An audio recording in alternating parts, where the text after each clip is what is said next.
Hi everybody, Davorka here. So how are you today? How are you loving this lovely day? So few days ago it was a New Year's. So yes, this video is recorded at the beginning of January 2023. So I was just thinking about 2022 and what it had in store for us and how would I describe it? So basically a year review, right? So, you know, for those of you who know how the tarot cards look, there is one tarot card called the Tower. So that that card actually perfectly describes my last year. Um, it's been one of the toughest so far and one of the groundbreaking, freeing years that I ever had. So last year I was on my lowest point, and I was also the strongest at the same time.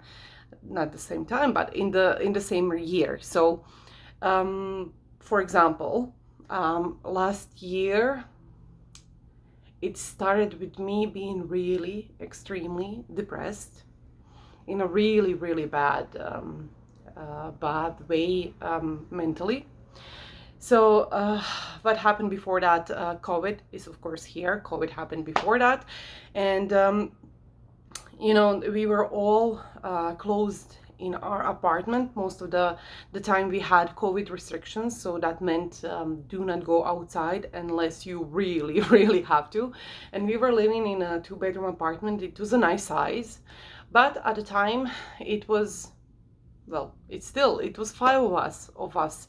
My mom was here, and of course my husband works from home. My two lovely beautiful small children were here, and after a while just family dynamic was so disrupted that it was really difficult to stay in the house. It was really difficult to be around each other because there was so much blaming, finger pointing, and so much discussions and heated discussions and even arguing in front of the girls.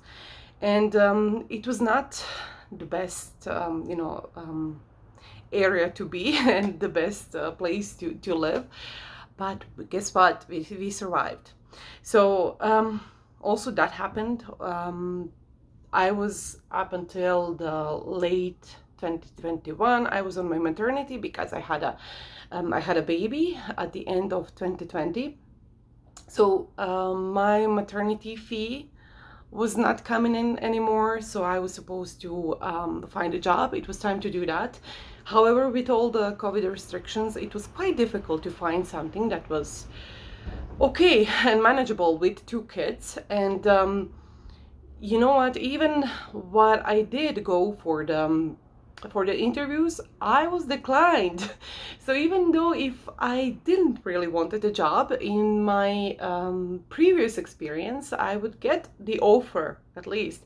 But now I wouldn't get any offer. And the first time that I was declined and they passed on to me, I was actually, one part of me was really relieved because I don't want to work nine till five job with two kids, two small kids. I don't want to put my baby girl to the daycare because at that point, yes, my mom was stuck with us with COVID. She came to visit us from another country, and she was stuck with us, which was a great thing, right, and a positive thing. However, in those 2 years, she was also having enough because she has her own life. And of course, when you're in your 60s, you do love your grandkids, but you need a little of peace of mind. And when you're living in this apartment that is relatively small comparing how many people are there, and you're so used to having your own freedom, it gets quite difficult after a while to function. So she was breaking on some stitches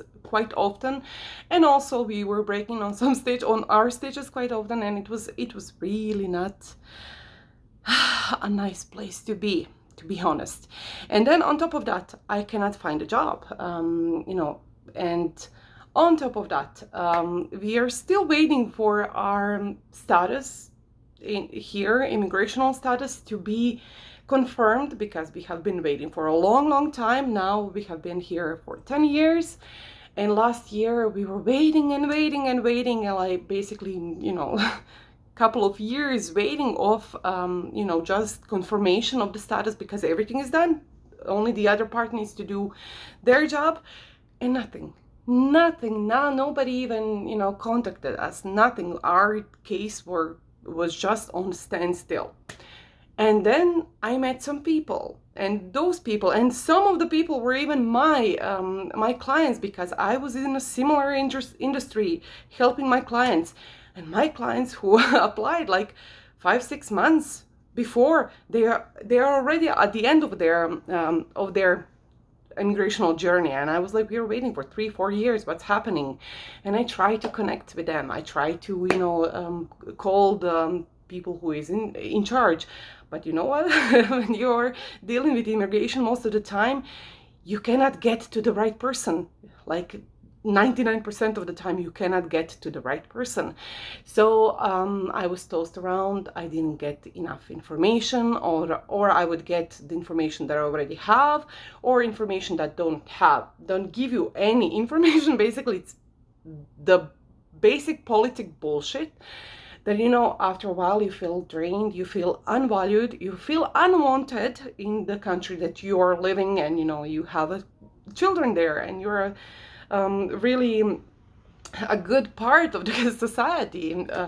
And it's like, it can be quite tough, guys. And I know I have been through it.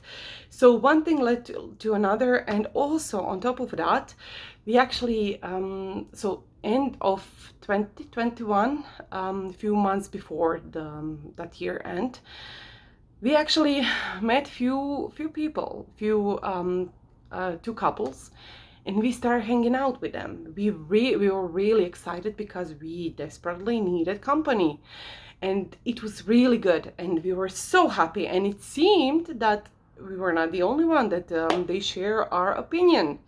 However, a few months after, my friends that I have met from when I arrived in Canada, they have moved to my city. So of course they moved. I just wanted them to meet as much people as they can, because networking is everything. And if you feel alone, you don't feel good. You can get depressed quite quickly. And I know that from my own personal experience a few times already.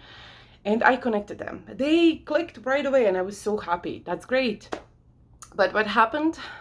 They started hanging out without us.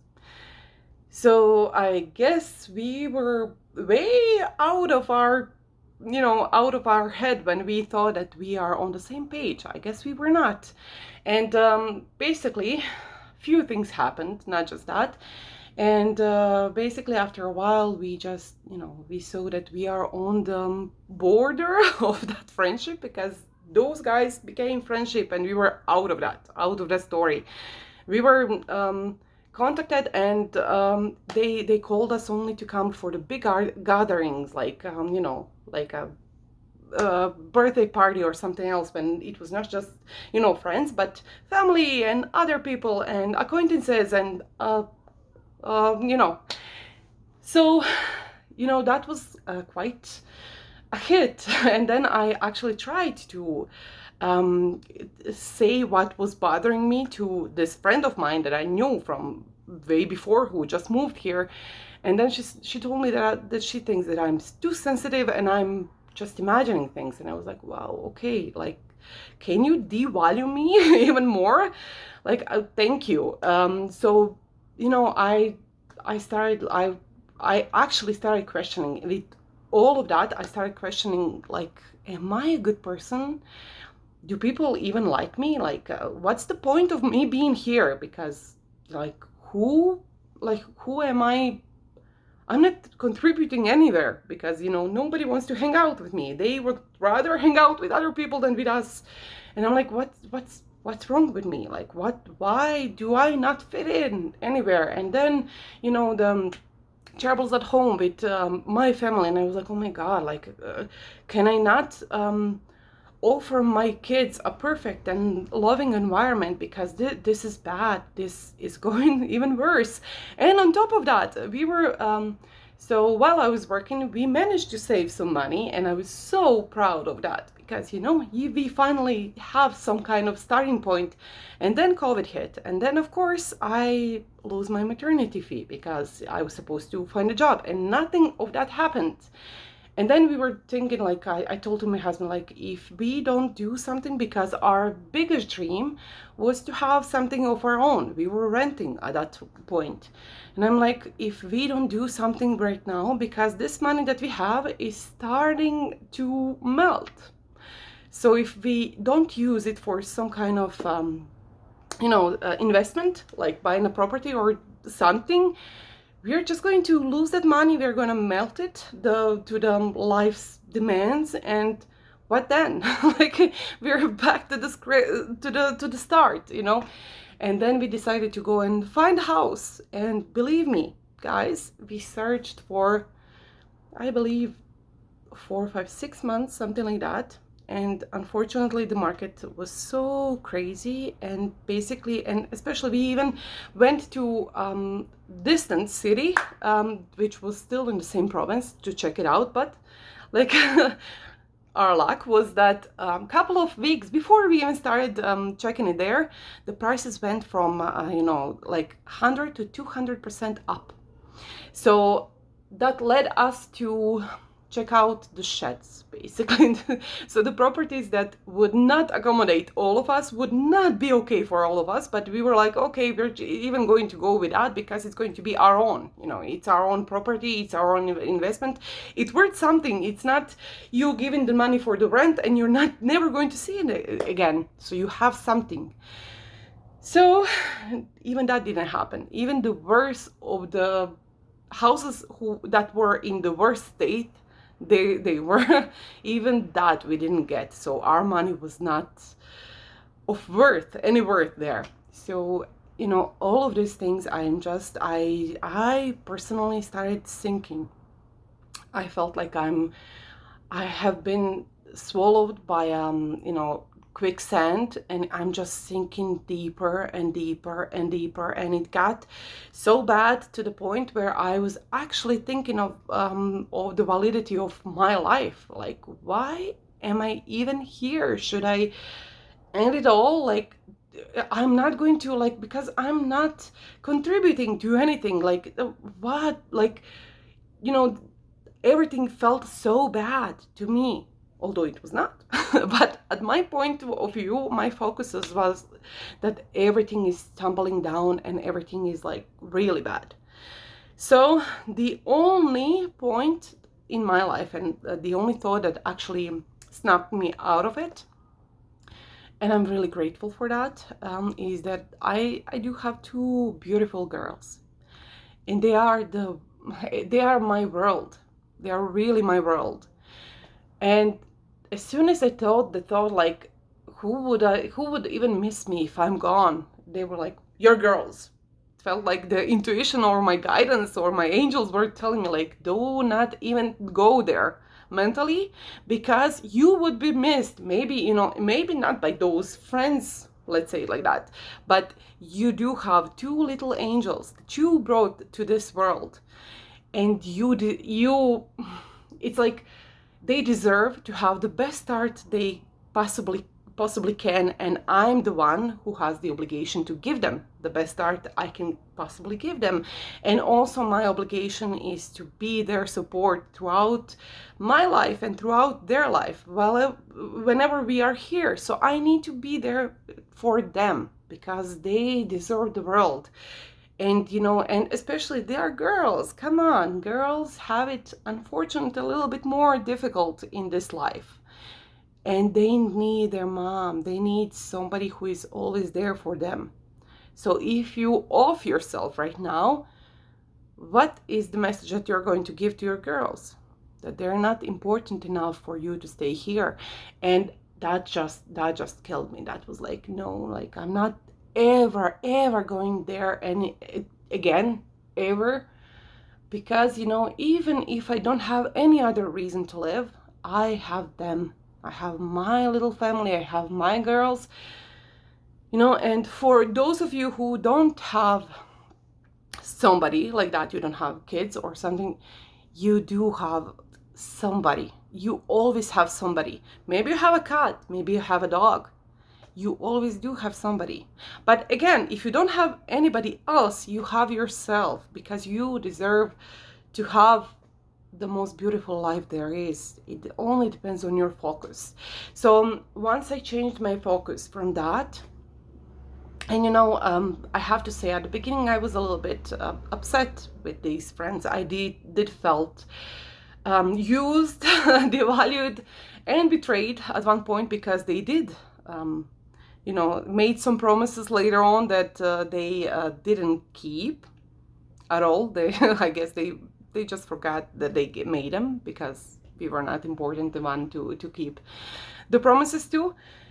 And you know what, even now it's okay, because in retrospective I can see that we although they are all really beautiful human beings, they're really interesting, but we as a couple and as a family were not on the same page. We were basically completely not a good match. Completely not a good match. They had bigger kids, we have small kids. Our small kids were getting getting on nerves of the bigger kids. Because they have a bigger kids, they don't want to go into the situations with us little kids. And me as a mom, because I know what a little kid and what intention a little kid needs, I do understand that. And I really don't hold that against them. I just know that it was not a great timing. It was not a great timing for us, and it was just not a good match. However, some things could have been done differently, definitely, but that's another story. And it's okay. I truly do wish them all the best, and I'm so grateful and so happy that I was the one connecting them, because they actually needed each other. They needed each other, and they are still hanging out, and they're still really good friends. And I'm glad for that. I'm glad. I truly am glad for that, and I wish them all the best. So we decided to, at the end, we decided to move to another province where our money is worth something. And quite soon, actually, 1 or 2 months after we started looking for property here, we found this property that we are living right now. It's the older house. It's fixer upper. It needs renovations, definitely, but main point, it's functional. And it's bigger than we ever expected, and what we ever, dare to dream. And it has a beautiful, beautiful backyard, which was a must for me. So it has a lot of potential, and it's a really good house, actually. And my kids love it here. They love it. And believe me, guys, I wouldn't go back. If you you can give me the world, but I wouldn't go back at all. And I'm grateful for the journey that brought me here. However, the move here was another story. That was also, I believe, the culmination of the bad situation that I was in. So because we moved to another province that is on the almost other side of the country. So for my husband to take the truck and bring our stuff here, it took him, with minimal sleeping, approximately 3.5 days to get here. And at that point I was left by myself with my girls in the apartment, and I had to just clean the apartment and get rid of the stuff that was still left there, which would be not a quite difficult task if I'm all alone. But I have 2 kids, as I said, and the younger kid, my baby girl, that was a little bit older than 1.5 years, she's quite clingy to me, and she's quite connected to me, and she doesn't want anybody except her mommy. So it's quite difficult for mommy to do anything except giving her attention. So whenever she doesn't have attention, it's hell. So those 4 days that I was left alone, were hell. And our trip here was also hell.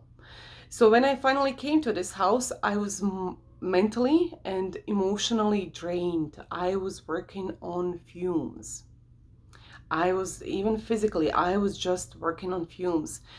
I didn't have, so we had to go and buy some stuff into the store because, for a living.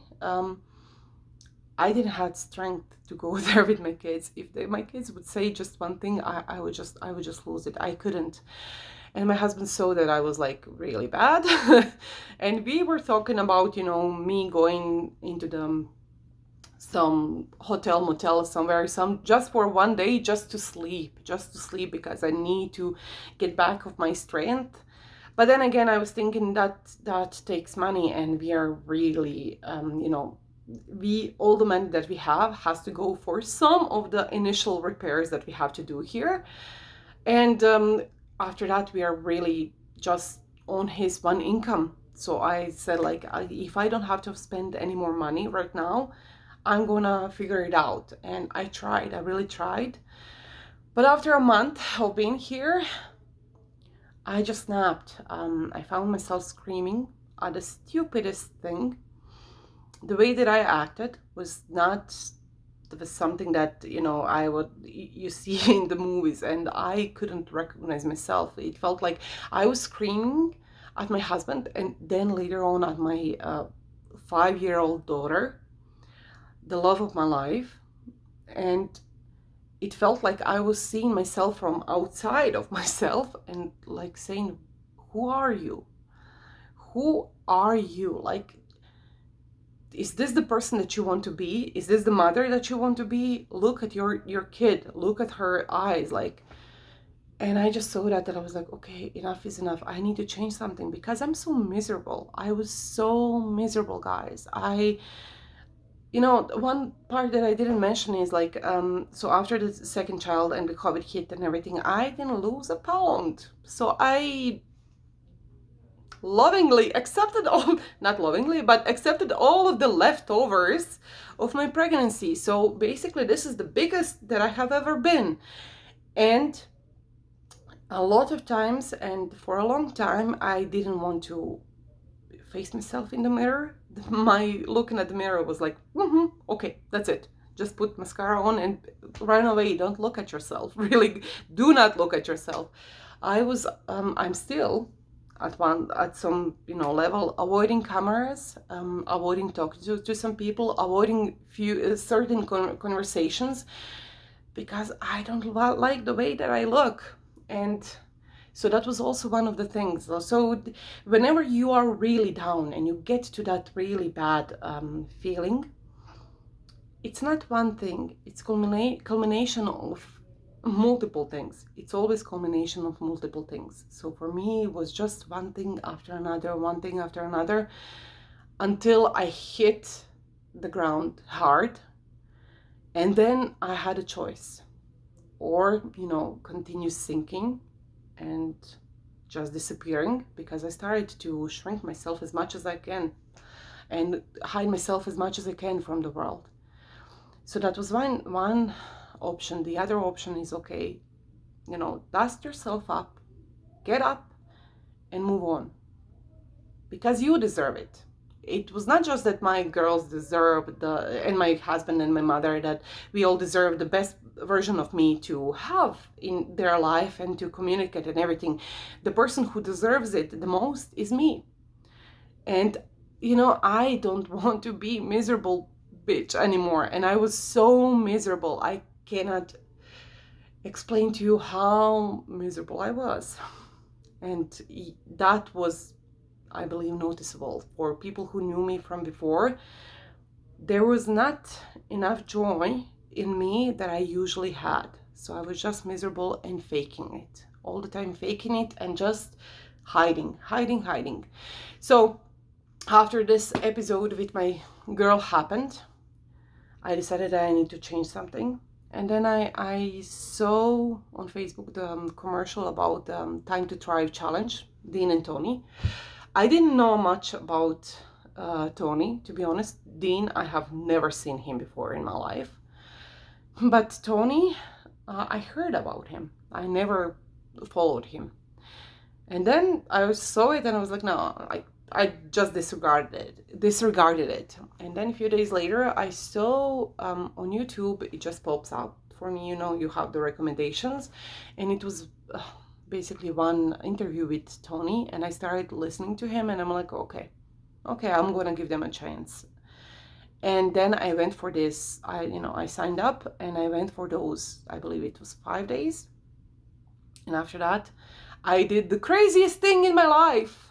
I invested in myself. I did that.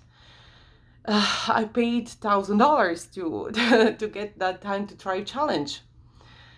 And it was one of the biggest decision I ever did.